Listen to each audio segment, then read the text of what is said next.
খাজা আমরা তো দিবানা খাজা আমার মনের বাসনা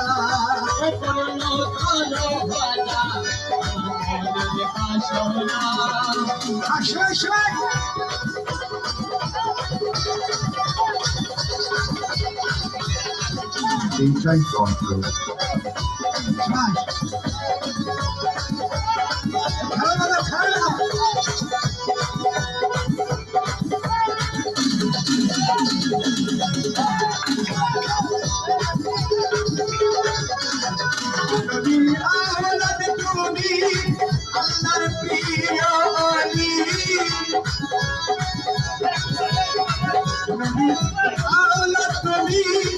আল্লাহর প্রিয় আলী তোমার দরবার হতে